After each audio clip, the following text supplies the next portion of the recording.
자기 말도 좀 더 명료하게 하고 자기 행동도 좀 분명하게 하고 그렇게 본인 생각과 행동을 분명하게 말하는 사연자분이 되셔야 아드님도 쭈물쭈물하지 않게 어떤 표현, 행동 이런 것들을 분명하게 할 수 있을 것 같아요.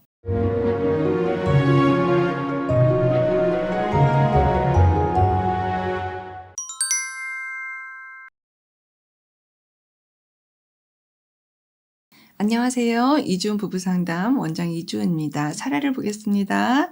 결혼 10년 차입니다. 결혼 전에는 명절에도 집에 있지 않았다던 남편이 결혼하고 나서 효자가 되었습니다. 명절마다 꼬박 몇 박 며칠씩 늘 갔습니다. 코로나 이전에는 거의 한 달에 한 번씩 시댁에 갔고요. 가기 싫어도 가야 했던 저는 항상 힘든 표정이었고 남편은 제가 왜 그런 힘든 표정으로 있는지 헤아리려고 한 적도 없었습니다. 그리고 그런 저를 못마땅하게 생각했습니다. 문제는 매일 거의 하루도 빠지지 않게 시댁 식구들과 늘 통화하는 남편입니다.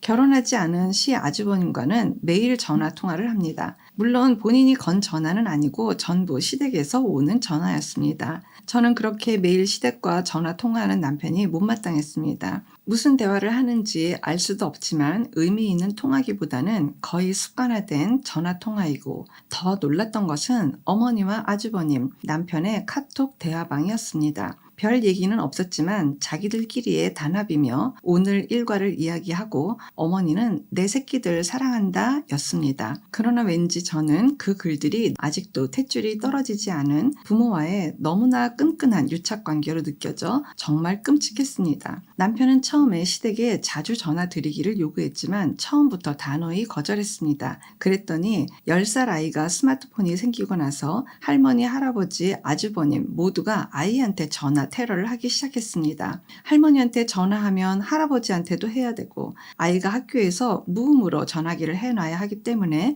전화를 못 받을 때가 많았는데 계속해서 아이에게 전화를 못 받으면 전화를 걸어야 한다는 압박과 강요를 합니다. 시댁에서 전화를 해서 아이에게 질문하는 것은 저희 부부의 일들입니다. 엄마 아빠 싸웠냐 안 싸웠냐 정말 너무나 싫습니다. 이 간섭에서 벗어나고 싶은데 평생을 자기의 모든 진로를 부모님들이 결정하고 부모님들의 결정에 모두 따랐던 애 아빠는 자신의 직업에 대해서도 만족감도 느끼지 못하고 매일매일 힘든 회사 생활을 하고 있습니다. 자기 결정권이 하나도 없었던 남편은 부모의 정신적 노예였고 그에 반해 반대 성향인 며느리가 못마땅한 것입니다. 저는 제 아이가 시댁 전화 테러로부터 좀 자유로워졌으면 좋겠습니다. 자기들끼리 전화를 하던 카톡을 하던 간섭하고 싶지 않습니다. 저희 아이가 전화 받는 것을 불편하다고 말합니다. 남편은 오로지 자신의 부모의 만족감을 위해서 아이에게 전화를 강요합니다. 어떻게 해야 할까요? 라고 글을 주셨어요. 정말 걱정입니다.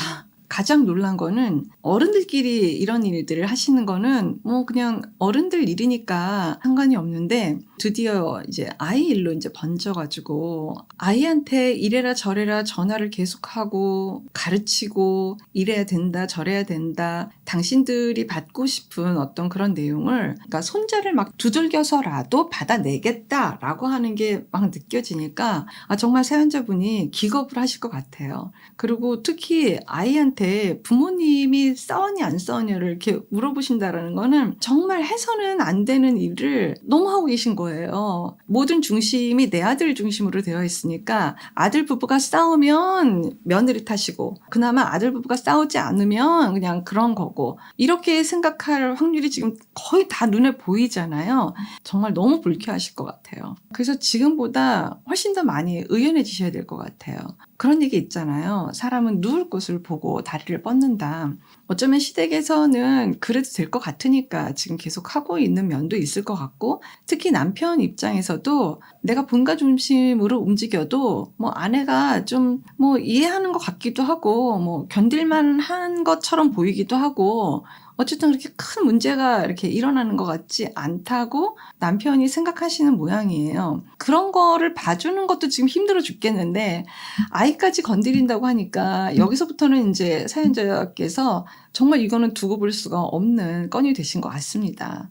사연자분의 자기 좀 기준을 좀 잡고 자기 말도 좀 더 명료하게 하고 자기 행동도 좀 분명하게 하고 이런 게 좀 필요하지 않나 싶어요. 그러니까 예를 들면 내 마음이 불편하면 시댁에서 있는 장면, 머무는 시간을 많이 줄이셔도 괜찮아요. 아들하고 나는 2시간 있다가 올 테니까 당신 그렇게 알면 돼 라고 해서 시댁에 있는 시간을 많이 줄이셔도 괜찮고, 그렇게 본인 생각과 행동을 분명하게 말하는 사연자분이 되셔야 아드님도 쭈물쭈물하지 않게 어떤 표현, 행동 이런 것들을 분명하게 할 수 있을 것 같아요. 할머니, 엄마 아빠가 싸웠는지 안 싸웠는지 저한테 그런 걸 물어보시면 제가 굉장히 곤란해요. 그런 거는 아빠한테 직접 물어보세요. 수업 시간에 할머니, 할아버지 전화 받는 애는 나밖에 없어요. 굉장히 부끄럽고 창피해요. 선생님한테 지적받았어요. 이런 이야기들도 아드님이 할머니, 할아버지한테 할 수 있으면 좋겠어요. 한 달에 뭐 한두 번이면 되는 것 같아요. 뭐 이렇게 자기 의사를 분명하게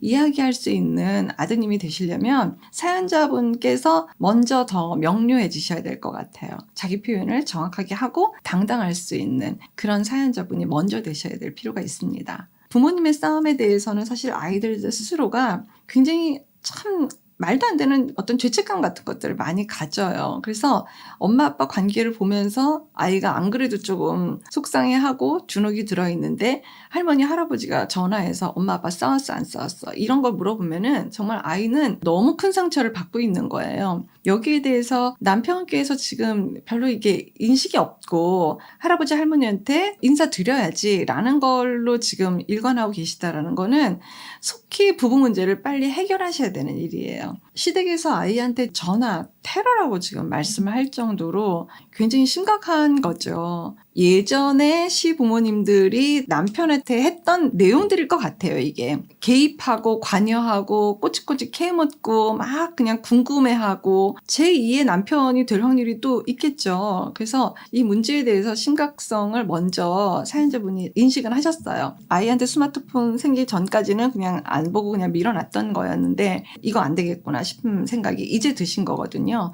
제가 봐도 이렇게 두시면 안 될 것 같습니다. 적어도 아이의 마음은 보호하셔야 되고 이것이 계기가 돼서 우리가 진짜 어떻게 해야지 되겠는지 부부의 지금 상태를 좀 진단을 해보시길 바랍니다. 그게 굉장히 필요할 것 같아요. 이 사연자분이 남편에 대한 애정이 많이 있어요. 남편이 그렇게 성장할 수밖에 없겠는 게 이제 시댁 장면을 이렇게 들어와서 보니까 너무 이해가 되고 시부모님 밑에서 너무 힘들었겠다 이런 마음도 있고 진로니 뭐 어쨌든 취직해서 회사 다니는 문제까지 남편이 굉장히 괴로워하는 것도 이 사연자분은 많이 느끼고 있고 안쓰러워하는 게 분명히 있거든요. 어쩌면 이거부터가 시작일 것 같아요. 부부의 상태를 좀 객관적으로 보고자 부부 상담실에 가는 것도 필요하지만 남편이 나는 문제 없으니까 나는 갈 필요 없어 이렇게 하실 수도 있잖아요. 그러니까 부부 상담을 꼭 부부가 같이 시작해야 되는 건 아니거든요. 남편이든 부인이든 정말 문제의식을 먼저 하시는 분이